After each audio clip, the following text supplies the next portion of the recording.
सरकार को पत्र लिख के पत्र के माध्यम से इनको व्यवस्थापन की व्यवस्था करवाई है। ये सारे चीज़ें अपन प्रबंधन जी से निवेदन और पत्र लिख के अपन किए हुए हैं और समय भी मांगे हैं हम लोग। 4 महीने का भी समय दो, आप अचानक आके हमला करके घर तोड़ देते हैं, ये उचित नहीं है, ये गलत है इस तरीके से कार्रवाई करना, है ना। तो प्रबंधन से निवेदन किए हैं और सभी का आज पेशी का डेट था, तो सभी ने अपना हस्ताक्षर कर अभी वापस आए हुए हैं। और राज्य शासन से भी हम लोग निवेदन किए हैं कि भाई सबको व्यवस्थापन दो, मकान दो, गरीब वर्ग है, रोज़ कमाना रोज़ खाने का इनकी रूटीन है ना। और हर वर्ग बर्तन धोने का काम कर रहा है, कोई मजदूरी जकुली का काम कर रहे हैं, तो ये अचानक खाना कितना पैसा कहाँ से ला के देगा।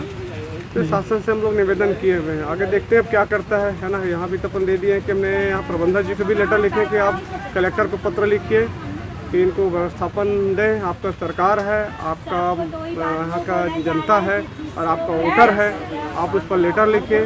हमने तो लेटर लिख चुके हैं कलेक्टर को, विधायक को, है ना, यहाँ के नगर प्रशासन मंत्री को, सारे लेटर हम भेज चुके हैं। उसके बाकी आज तक कोई जवाब नहीं मिला है। इसी से भारी चिंतित है यहाँ भारती नगर के रहवासी जो है कि क्योंकि कोई किसी प्रकार शासन का कोई रिप्लाई नहीं मिल रहा है। तो आप राज्य शासन से क्या कुछ मांगे करते हैं, और अगर जो आप लेटर लिखे हैं उसका अगर जवाब नहीं देते तो आगे क्या कुछ करेंगे? देखिए, लेटर हमने दे चुका है, लेटर का रिप्लाई अभी तक नहीं मिला है। चाहे तो राज्य शासन के हाथ में सब चीज़ है, उनकी मंशा इन लोगों के प्रति अगर है अच्छा करने का तो वो 2 मिनट लगता है साइन करने पे कि इनको व्यवस्थापन किया जाए, इनको गरीब वर्ग है, भूमिहीन मजदूर वर्ग है, इनको मकान दिया जाए। लेकिन इनका मनसा ठीक नहीं है, नहीं देने का इन लोगों का पूरा मनसा बना हुआ है। और मेरे को नहीं लगता है, लेकिन लड़ाई करने के बाद, आंदोलन करने के बाद माननीय प्रधानमंत्री आवास योजना जो चल रहा है पूरे राज्य में, उसके तहत इन लोगों को मकान दिलाने का भी हम लोग कलेक्टर के माध्यम से हम लोग का हुआ है अभी, जिसमें 4,75,000 रुपये का उनका रेट है। लेकिन जब आग्रह करने के बाद 1.5 लाख रुपए की सब्सिडी इन मजदूरों को मिल रहा है। आंदोलन करने के बाद माननीय प्रधानमंत्री आवास योजना जो चल रहा है पूरे राज्य में, उसके तहत इन लोगों को मकान दिलाने का भी हम लोग कलेक्टर के माध्यम से हम लोग का हुआ है अभी, जिसमें 4,75,000 रुपये का उनका रेट है। लेकिन जब आग्रह करने के बाद 1.5 लाख रुपए की सब्सिडी इन मजदूरों को मिल रहा है, उसके बाद 1 लाख रुपए मुफ्त जमा करने की भी बात उन्होंने कर रहा था। तो इस पर हम लोगों ने कलेक्टर से निवेदन किए कि 1 लाख रुपए गरीब कहाँ से ला के देगा, रोज़ कमाना रोज़ खाना इनकी रूटीन बनी हुई है। तो उसमें भी इन्होंने बात को सुनते हुए कलेक्टर साहब ने आश्वासन उनको दिया है कि 35,000 रुपये स्टार्टिंग जमा करो, बाकी बैंक के माध्यम से सारे रूटीन लोगों को अपना पटाता रहेगा।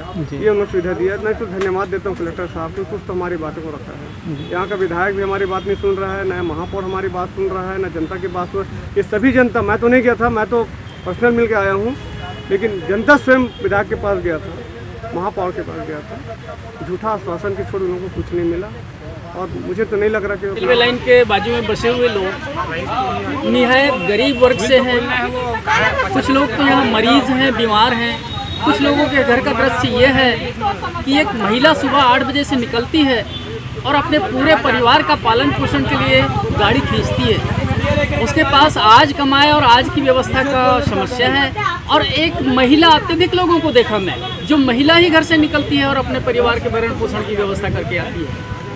आज रेलवे विभाग चाहती कि ये बसाहट को हटा दी जाए, रेलवे का काम भी है, वो हटाना भी है। लेकिन हम राज्य सरकार से, यहाँ के लोग निवेदन करते हैं, नगर निगम से निवेदन करते हैं कि इनके बसाहट की कुछ व्यवस्था की जाए। अन्यथा यदि ये जगह खाली कराया गया, ये रोड रेलवे की ज़मीन को खाली कराई गई और मकान टूट गए, तो ये लोग सीधे सड़क में आ जाएंगे। ये पूरे परिवार सहित सड़क में आ जाएंगे। कुछ लोग मरीज हैं, कुछ लोग पेशेंट हैं, ये भी आके सड़क में आ जाएंगे। तो हम राज्य सरकार से, रेलवे गवर्नमेंट से सबसे निवेदन करते हैं कि इन गरीबों के घर की स्थिति को देखिए, उस महिला की पीड़ा को समझिए जो अपने 5 परिवार को लेकर स्वयं संचालन कर रही है, उनके लिए दाना पानी की व्यवस्था कर रही है। उन्हें बसाहट की व्यवस्था में सहयोग करे। काश राज्य सरकार की ऐसी यदि मंशा हो कि यहाँ के लोग निहायत गरीब हैं, यहाँ की महिलाएं पीड़ित हैं, शोषित हैं और ये आर्थिक दृष्टि से बहुत कमज़ोर हैं, ये पैसों की व्यवस्था नहीं कर सकते, नया मकान खरीद कर नहीं ले सकते, तो राज्य सरकार की यदि मंशा हो और उनमें यदि थोड़ी सी इन गरीबों के प्रति सद्भावना हो तो ये इन्हें इनके बशाहट में सहयोग कर सकते हैं, जैसे कि और भी इसके पहले होता चला आया है। इसी प्रकार आज वर्तमान सरकार से निवेदन करते हैं कि सरकार आए आगे, आज की परिस्थिति में 1,50,000 दे सके। पिछले समय में जितने रेलवे पटरी के बसे हुए लोग थे उन सभी लोगों को निःशुल्क शिफ्टिंग किया गया था, परंतु आज इनके पास पैसा का मांग किया जा रहा है, लोन की बातें की जा रही है। अगर इतने साधन संपन्न होते ये लोग तो शायद उस जगह पे जा कर के नहीं बसते। ये लोग रोज कमाने रोज खाने वाले हैं और आज इस कोरोना के काल में इनके पास तो भोजन की भी व्यवस्था नहीं है और कई लोगों का तो पूरा रोजी रोजगार और नौकरी खत्म हो चुका है। अब ये लोग इन लोगों के सामने अगर 50,000, 1,00,000, 35,000 ऐसे अगर मांग किया जा रहा है कि आप लोग को शिफ्टिंग करेंगे, आपको घर देंगे, तो कहाँ से ला पाएंगे? इसके ऊपर हमें तो सरकार को सोचना चाहिए या विभाग को सोचना चाहिए, क्योंकि ये हमारे इस राज्य की प्रजा है और गरीब लोग हैं, स्वयं की खाने की व्यवस्था नहीं हो पा रही है, तो ये कहाँ से इतने पैसे ला करके देंगे? तो प्रशासन को हम सभी लोग जितने प्रभावित लोग हैं आग्रह करते हैं कि इनको बिना पैसे के इनको मकान दिया जाए ताकि इनका जीवन सुरक्षित रहे। आने वाले समय बरसात में अभी ना तो इनका कोई व्यवस्था नहीं हो पाएगा तो सबका घर ऐसे ही टूट जाएगा, फिर इन लोग कहाँ जाएंगे?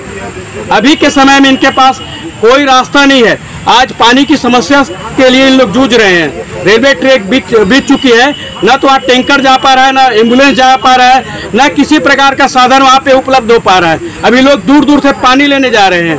तो ऐसी व्यवस्था को अगर सरकार तत्काल ध्यान में रखे और इनको ऐसे व्यवस्था दिया जाए कि इनको बिल्कुल पैसा ना लगे और इनको घर भी मिल जाए, क्योंकि गरीब हैं, इनके पास कोई साधन नहीं है। और अभी मैं सुन रहा था कि अगर ऐसी परिस्थिति आई तो ये सब के सब सरकार के पास जाकर के धरना में बैठ जाएंगे, क्योंकि पैसा है ही नहीं, और पैसा नहीं है तो फिर देंगे कहाँ से? इसको भी सरकार को सोचना चाहिए और विभाग के लोगों को सोचना चाहिए। गरीब जनता है, गरीब जनता के साथ रहे। ये आपको वोट दिए हैं, जिताए, इसीलिए जिताए कि आप इनको रक्षा करो और इनकी व्यवस्था करो। सर से हम निवेदन करते हैं, जो हम लोग गरीब आदमी हैं, हमारे पास रहने की जगह नहीं है, हम रेलवे ट्रैक पे हैं। आज हमारी बाल बच्चे लेके हम आज रोड पे आ गए। रेलवे हमारी घर तोड़ने के लिए हमको नोटिस दे चुके हैं। अब जब तोड़ेगा हम रोड पे आ जाएंगे, तब आपके मन में दया भाव है सर, हमारे लिए दया दिखाइए। हम कहाँ जाएंगे सर हमारी बाल बच्चे लेके? अब इतना सारे लोगों के पास कोई काम नहीं है, पैसा नहीं है सर। आज अगर पैसा ही पटा सकते तो हम रेलवे ट्रैक में नहीं होते सर। हम आज क्या करें? अब दर दर में ठोकर खा रहे सर। कभी पार्षद के पास जा रहे, कभी रेलवे मंत्री के पास जा रहे, कभी किसी के पास जा रहे, कोई सुनवाई नहीं है सर। आपके मन में, हमारी ये राज्यवासी है हम लोग, आपके लिए कोई दया भाव नहीं हो रहा है। मन में दया करिए सर, हमारे लिए सर कुछ करिए।